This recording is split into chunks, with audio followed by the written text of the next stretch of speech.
Charles Ganser.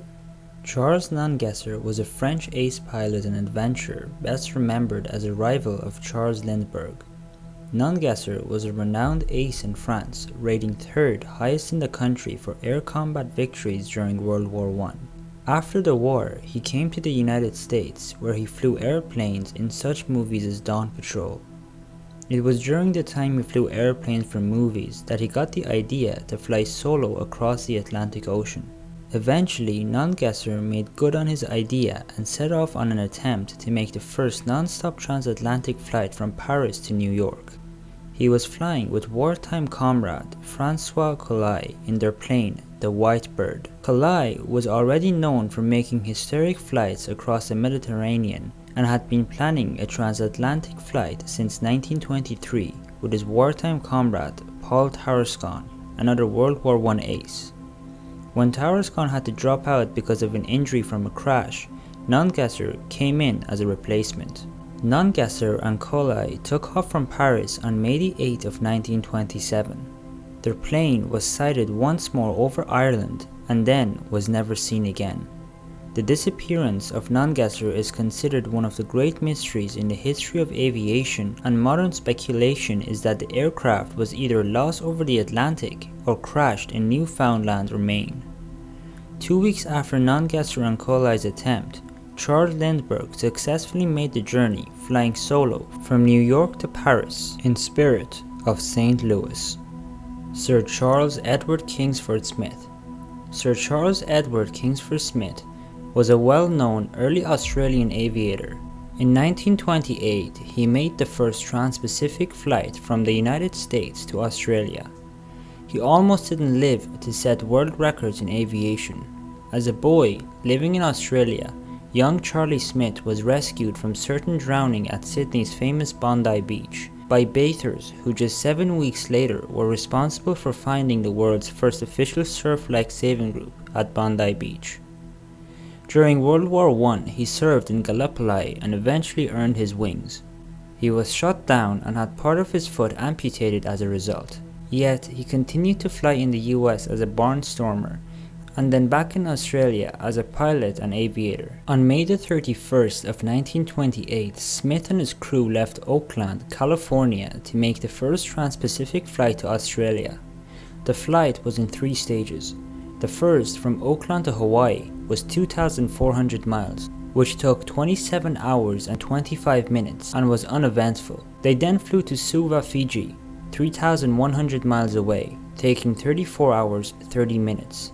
This was the toughest part of the journey as they flew through a massive lightning storm near the equator. They then flew on to Brisbane in 20 hours, where they landed on June 9th of 1928 after approximately 7,400 miles total flight. On arrival, Kingsford Smith was met by a huge crowd of 25,000 at Eagle Farm Airport and was feted as a hero. He also made the first non-stop crossing of the Australian mainland, the first flights between Australia and New Zealand, and the first eastward Pacific crossing from Australia to the United States.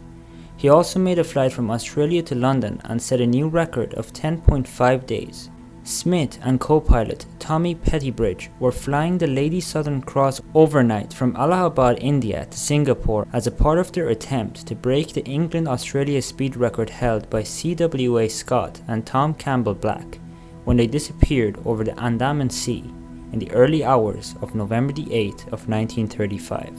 18 months later, Burmese fishermen found an undercarriage leg and wheel which had been washed ashore at I Island in the Gulf of Martaban, off the southeast coastline of Burma. Lockheed confirmed the undercarriage leg to be from Lady Southern Cross. The undercarriage leg is now on public display at the Powerhouse Museum in Sydney, Australia. In 2009, a Sydney film crew claimed they were certain they had found the Lady Southern Cross where the landing gear had been found in 1937 at I Island. Sir Arthur Cunningham. Sir Arthur Cunningham was a RAF Air Marshal who served Britain in World War II as Air Officer Commanding-in-Chief Flying Training Command. Cunningham is chiefly remembered as the person most responsible for the development of forward air control parties directing close air support, which he developed as commander of the Western Desert Air Force between 1941 and 1943, and as commander of the Tactical Air Forces in the Normandy campaign in 1944. In the film Patton, Cunningham is played by actor John Barry. During his scene in which General George S. Patton is complaining about the lack of air cover for American troops, Sir Arthur confirms to Patton that he will see no more German planes. As he has completed his sentence, German planes strafe the compound. Cunningham had recently retired from the RAF when the plane he was in disappeared over the western Atlantic. He was one of 25 passengers aboard, together with 6 crew who were lost when their flight from Santa Maria Airport in the Azores failed to reach its destination of Kindly Field, Bermuda. The plane was attempting to locate Bermuda airspace when the radio officer Robert Tuck aboard Star Tiger requested a radio bearing from Bermuda, but the signal was not strong enough to obtain an accurate reading. Tuck repeated the request 11 minutes later, and this time the Bermuda radio operator was able to obtain a bearing of 72 degrees, accurate to within 2 degrees. The Bermuda operator transmitted this information and Tuck acknowledged receipt. This was the last communication with the aircraft. The Bermuda radio operator tried several times to contact the Star Tiger again without success. He then declared a state of emergency.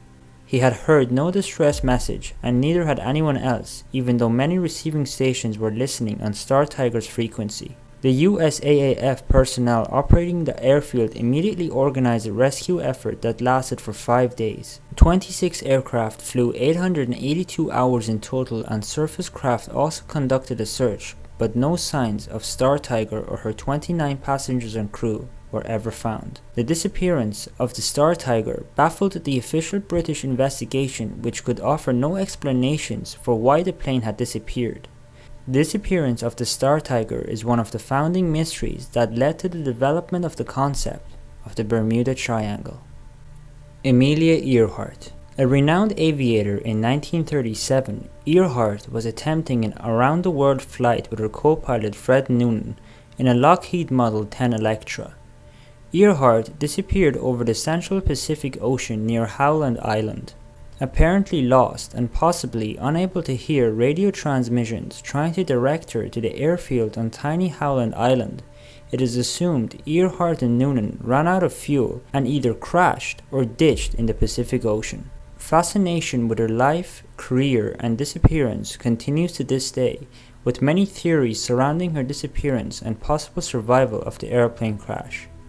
Some believe she was taken prisoner by the Japanese. Others believe she and or Noonan managed to make it to one of several tiny atolls where they later died of thirst, hunger, and exposure. A recent search for her remains found what appeared to be small fragments of human bone on a tiny island. Also found were what appeared to be women's cosmetics and other indications that perhaps Earhart had survived the airplane crash and made it to land. But the bone had decayed to such an extent that DNA analysis was unable to determine if the bone were human, let alone the bones of Earhart. Amelia Earhart remains the most well-known of the people who have disappeared in airplanes. Thank you so much for watching. I hope you enjoyed this episode. If you did, make sure to leave a like. Until tomorrow, goodbye.